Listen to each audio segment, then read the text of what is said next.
이스라엘은 열매 맺는 무성한 포도나무라. 그 열매가 많을수록 제단을 많게 하며 그 땅이 번영할수록 주상을 아름답게 하도다.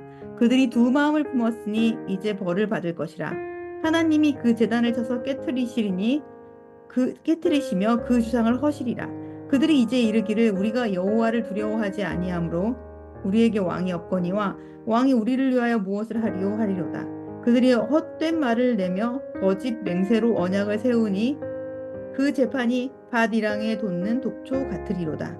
사마리아 주민이 베다웬의 송아지로 말미암아 두려워할 것이라. 그 백성이 슬퍼하며 그것을 기뻐하던 제사장들도 슬퍼하리니 이는 그의 영광이 떠나감이며 그 송아지는 아수르로 옮겨다가 예물로 야렙 왕에게 드리리니 에브라임은 수치를 받을 것이요 이스라엘은 자기들의 계책을 부끄러워할 것이며 사마리아 왕은 물 위에 있는 거품같이 망할 것이며 이스라엘의 죄 곧 아웬의 산당은 파괴되어 가시와 찔레가 그 제단 위에 날 것이니 그때에 그들이 산더러 우리를 가리라 할 것이요 작은 산더러 우리 위에 무너지라 하리라.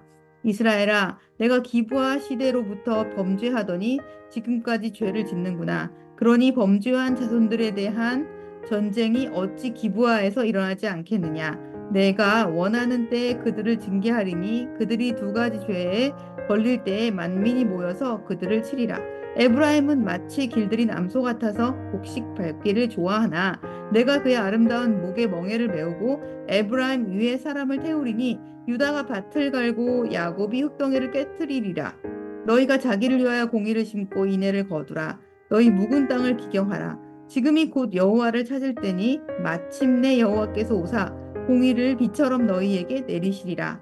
너희는 악을 밭가라 죄를 거두고 거짓 열매를 먹었나니 이는 내가 내 길과 내 용사의 많음을 의뢰하였음이라. 그러므로 너희 백성 중에 요란함이 일어나며 내 산성들이 다 무너지되 살만이 전쟁의 날에 베다회를 무너뜨린 것 같이 될 것이라. 그때 어머니와 자식이 함께 부서졌도다. 너희의 큰 악으로 말미암아 베델이 이같이 너희에게 행하리니 이스라엘 왕이 새벽에 정령 망하리로다. 오늘 본문은 하나님을 떠난 이스라엘 백성들의 영적인 타락을 지적하는 내용이 담겨 있습니다. 이스라엘은 하나님 아닌 악한 우상신과 또한 세상의 것들을 사랑하는 두 마음을 품은 자들이었습니다. 2절 말씀 보시면 그들이 두 마음을 품었으니 이제 벌을 받을 것이라. 하나님이 그 제단을 쳐서 깨뜨리시며 그 주상을 허시리라. 마음을 지켜내지 못했기에 이스라엘은 벌을 받을 수밖에 없었고 그들이 사랑했던 세상의 것들은 다 깨지고 허물어질 수밖에 없었던 것입니다. 마음에 품은 것, 이것이 참 중요합니다. 그것이 우리의 앞에 있는 복과 저주, 생명과 사망이라고 하는 그 영원을 결정할 수 있게 하기 때문입니다. 그래서 주님은 이스라엘을 향해서 묵은 땅, 즉 묵은 마음의 밭을 기경하라 이렇게 명하십니다. 12절 말씀 보시면 너희가 자기를 위하여 공의를 심고 인애를 거두라. 너희 묵은 땅을 기경하라. 지금이 곧 여호와를 찾을 때니 마침내 여호와께서 오사 공의를 비처럼 너희에게 내리시리라. 아멘. 너희 마음의 밭을 갈아엎어라. 너희 묵은 땅을 기경하라. 이렇게 말씀하시며 지금이 곧 여호와를 찾을 때다. 이렇게 그들에게 알려주십니다. 산상수훈을 보면 마음에 대한 말씀이 나오죠. 마음이 청결한 사람, 마음이 깨끗한 사람은 복을 받는다라고 하십니다. 어떤 복입니까? 그 복은 하나님을 보는 복이라고 하셨습니다.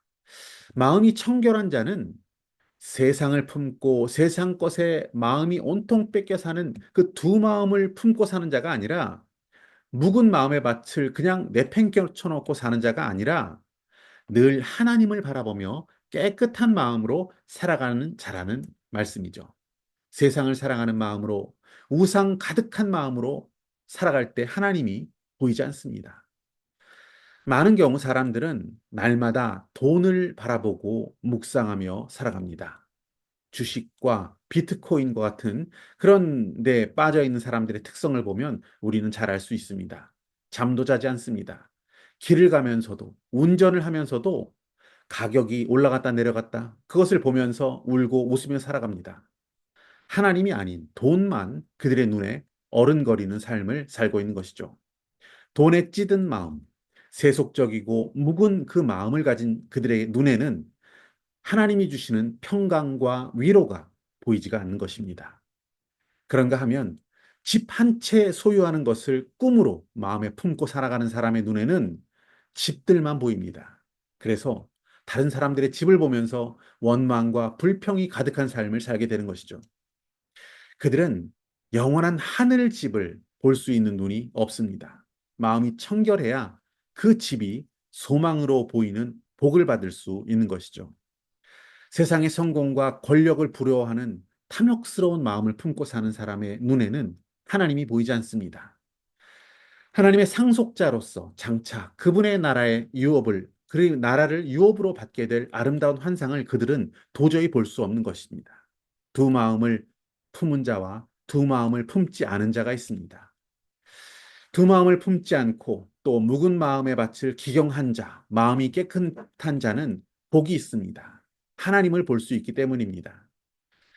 예수님께서는 세속적이고 교만하고 완악해 했던 바리새인들, 서기관들을 향해서 너희 눈먼 바리새인과 서기관들아라고 말씀하셨습니다. 정말 그들의 눈이 멀었습니까? 분명히 눈을 뜨고 있었습니다. 하지만 그들은 눈이 멀었습니다. 무엇을 보는 눈이 멀었다는 것입니까?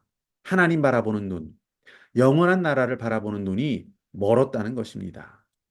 요한계시록 말씀 3장에 보시면 라오디게아 교회가 나옵니다. 그 성도들에게 이렇게 말씀하십니다.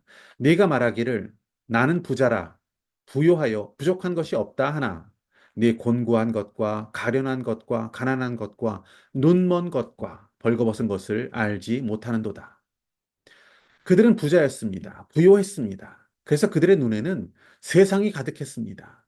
그 눈을 주님께서는 눈이 멀었다, 이렇게 말씀하신 것입니다. 하나님을 볼 수 없는 가련한 눈을 가진 인생들이었기 때문입니다. 세상 욕심을 내려놓고 두 마음 품은 것을 회개해야 하나님이 보입니다. 하나님의 영광이 보이기 시작합니다. 마음이 청결한 자, 그가 복이 있습니다. 하나님을 보기 때문입니다. 열왕기하 6장 말씀을 보시면 늘 하나님을 보며 살았던 사람의 이야기가 나옵니다. 당시 아람 왕은 이스라엘을 공격했습니다. 사실상 이스라엘은 아람 군대를 맞서 싸울 만한 능력이 없었습니다. 그런데 아람이 전쟁을 할 때마다 이스라엘을 못 이기는 겁니다. 그래서 아람 왕의 신하 중 한 사람이 왕에게 말했습니다. 그 땅에는 하나님의 사람이 있습니다. 하나님이 그와 함께 하시기 때문에 그를 제거하지 않고는 절대로 우리가 이스라엘을 이길 수가 없습니다.